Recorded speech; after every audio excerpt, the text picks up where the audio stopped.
समस्त मेरे श्रोता बंधुओं, प्यार करने योग मेरे छोटे छोटे भैया,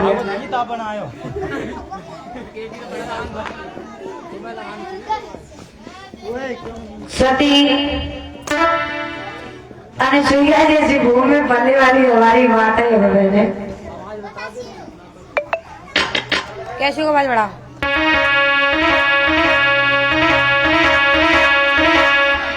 हेलो श्री राधे, हेलो आगे वाले में बड़ा थोड़ी hello Shri Radhe, hello hello Shri Radhe, hello Shri Radhe, hello hello Shri Radhe, hello Shri Radhe, hello. सही है। तुम्हें गद्दा कम नहीं लग रही आवाज? गद्दा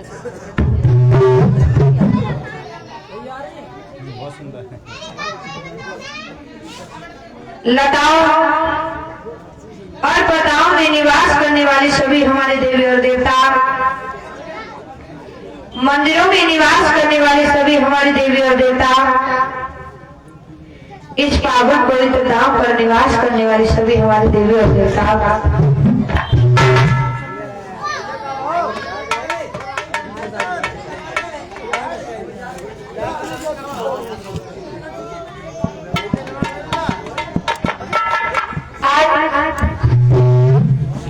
भगवान की पावनमयी पवित्र कथा को चलते चलते छठवें दिन की कथा अपने समय के अनुसार प्रारंभ हो चुकी है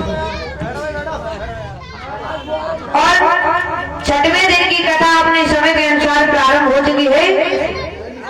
4 दिन की कथा शेष वाली है। 2 दिन कथा बढ़ने के अनुसार कथा 9 दिन की हो गई है। बड़ी सौभाग्य की बात है कि आपके ग्राम सिरसावा में भगवान की कथा को चलते चलते छठवें दिन की कथा समय के अनुसार प्रारंभ हो गई। सुखदेव जी समझाने लगे, हे राजा परीक्षित, तुम चिंता न करो। अरे जिस दुनिया में जो आया है और उसे एक ना एक दिन इस दुनिया को छोड़ करके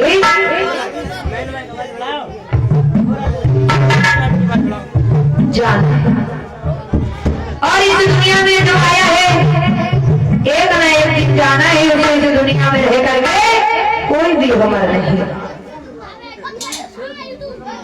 कहने लगे, प्रभु तुम्हें नहीं पता है कि मुझे श्राप लग गया है कि मेरी मृत्यु हो जाएगी? मुझे इस बात का डर नहीं है कि मुझे मर जाऊंगा। अरे मरना तो एक ना एक दिन समय है, लेकिन मुझे डर इस बात का है कि मैं अपना सब को छोड़ करके केवल भगवान के चरणों में ध्यान लगा रहा हूँ। अगर मेरा कल्याण भी नहीं हुआ तो क्या होगा? कहने लगे, सुनो राजा, अरे रावण कितना बड़ा विद्वान था,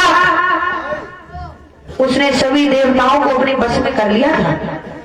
जब रावण धराशायी हो गया, रण में पड़ा हुआ था, भगवान राम ने कहा, भैया लक्ष्मण, बोले हाँ, कि लक्ष्मण बहुत बड़ा विद्वान है, तुम चले जाओ, जाकर के रावण से कुछ ज्ञान ले लो। तो बोले ठीक है। तो लक्ष्मण गए, जाकर के रावण की सर की तरफ खड़े हो गए, और जब सर की तरफ खड़े हुए रावण कुछ बोला ही नहीं, और जब रावण कुछ नहीं बोला तो लक्ष्मण गए, जाकर के कहा, भैया लक्ष्मण तो कि रावण को कुछ बोला ही नहीं। बोले कहाँ खड़े थे? बोले हम सर की तरफ खड़े हुए। बोले पागल हो गया, जब किसी से कुछ लिया जाता है तो बड़े होकर नहीं बल्कि छोटे होकर के लिया जाता है। अरे जाओ, जाकर के पैरों की तरफ खड़े होना। तो वो रावण जरूर कुछ बोला। तो गए, जाकर के पैरों की तरफ खड़े हुए, बोले भैया रावण, बोले हाँ, कि तुम इस दुनिया को छोड़ करके जा रहे हो, कुछ हमें भी ज्ञान दे जाओ। कहने लगे, लक्ष्मण मेरे शरीर में इतनी ताकत नहीं है जो मैं नेत्र शास्त्र का वर्णन कर सकूं, लेकिन हाँ जाते जाते तो मैं 2 बातें बता करके जा रहा हूँ। बोले कौन सी? सुनो। ये 2 बातें केवल कहनी है, और उपकार तीर करना आता, उपकार तीर करना आता।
राजन चिंता न कर।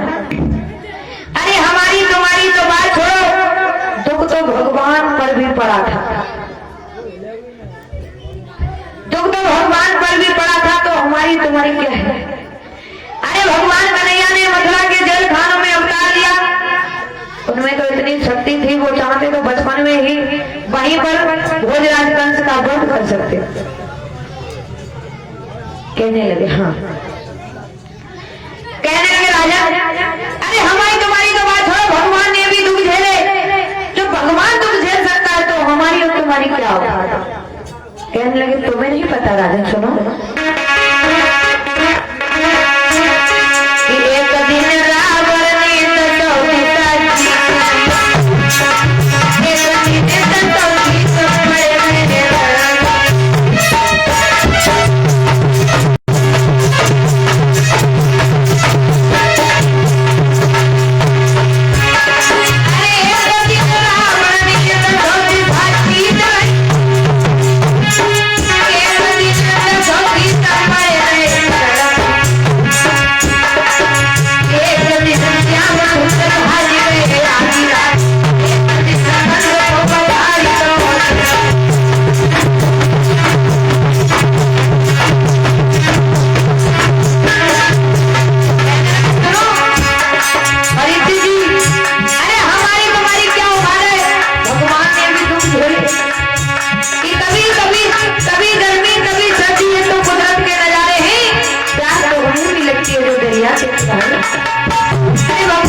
समझा करके कहने लगे हे राजन परिचय।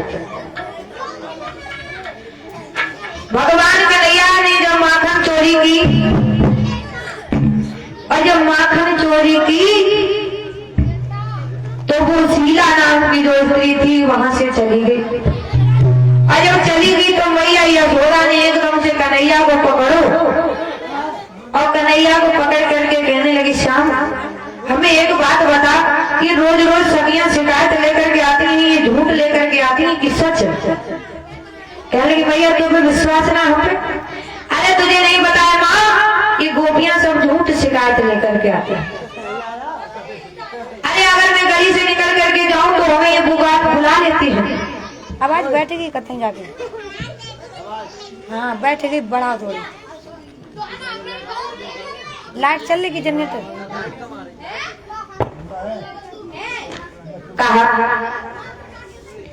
तुम्हें नहीं पता है माँ ये गोपियां मुझ पर पानी भरवाती हैं, पोछा करवाती हैं, घर का सारा काम करवाती हैं। स्टेप ले खराब है इनको लाए तो 200 दे रहे थे।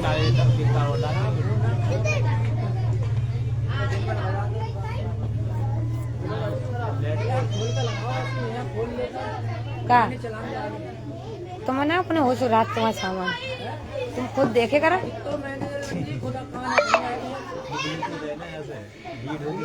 आज इधर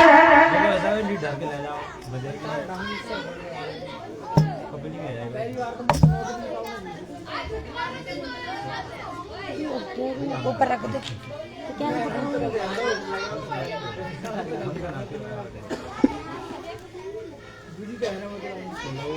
मैया यशोदा कहने लगी, कन्हैया चोरी ना करी, अगर तुमने चोरी करी तो ब्रज में हमारी बहुत बदनामी हो जाएगी। सुनो लाला,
कविता और 10 रुपये शिवानी।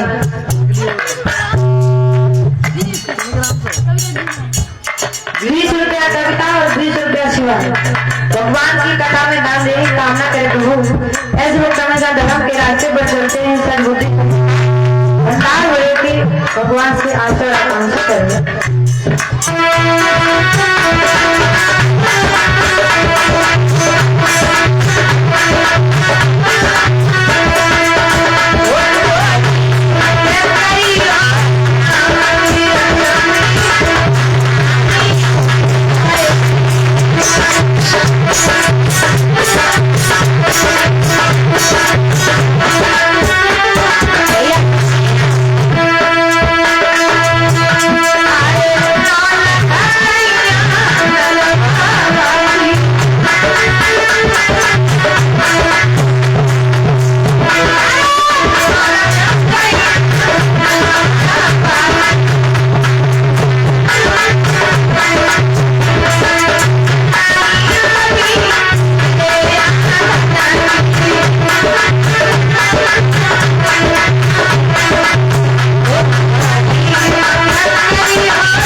समझाने लगी, कन्हैया चोरी ना करी, अगर तुम चोरी करियो तो ब्रज में हमारी बहुत बदनामी हो जाएगी, सब हमें ताने मारेंगी कि तुम्हारा लाला चोरी करता है। कहने लगी माँ हम चोरी नहीं करते, हम चोरी नहीं करते हैं माँ, हमें तो ग्वाल वालों के साथ हम चले जाते हैं।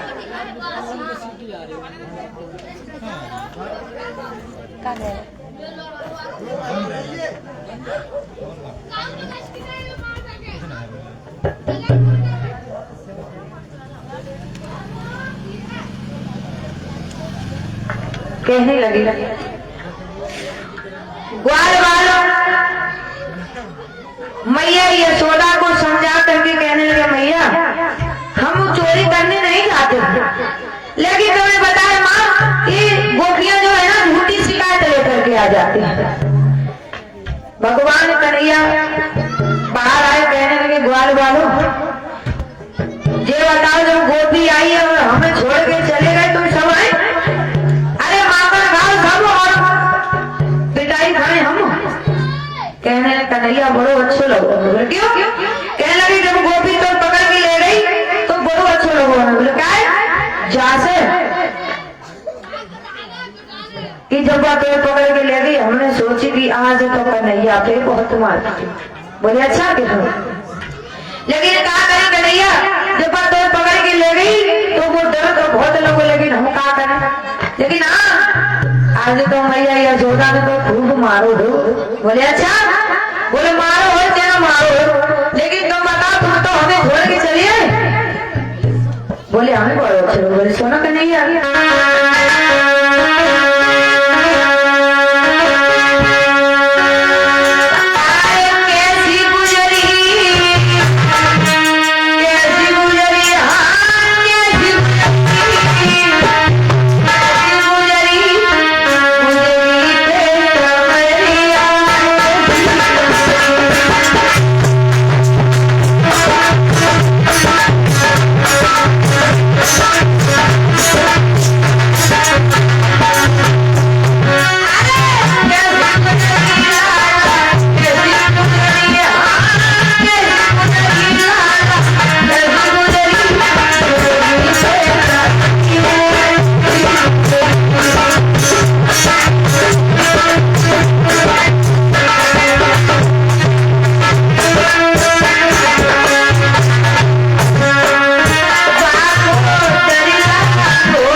कहने लगी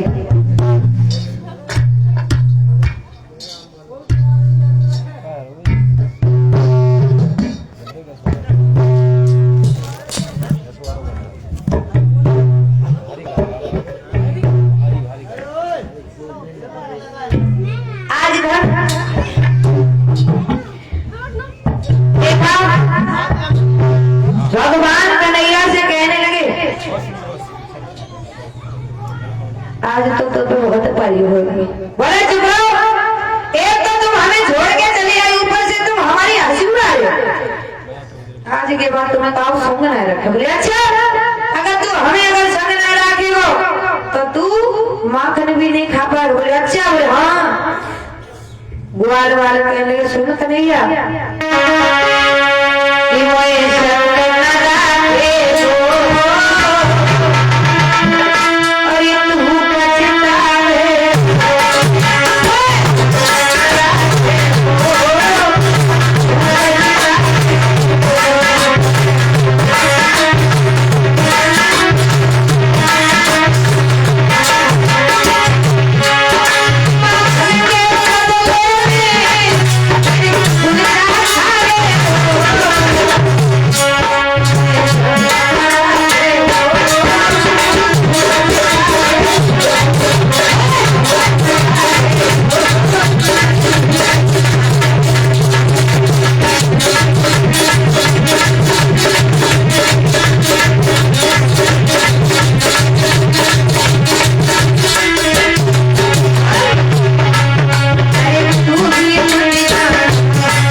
भगवान कन्हैया कहने लगे दामा ये बता, माखन तूने खाओ? तूने बोल मैंने कहा खाओ। अब खाओ ना। कहाँ खाओ, मैं तो नीचे ही खड़े थे।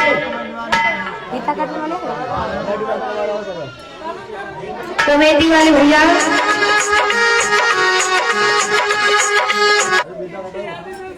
हमारी आवाज सुन रहे हो तो शीघ्र कथा पांडाल में आने की कृपा करें।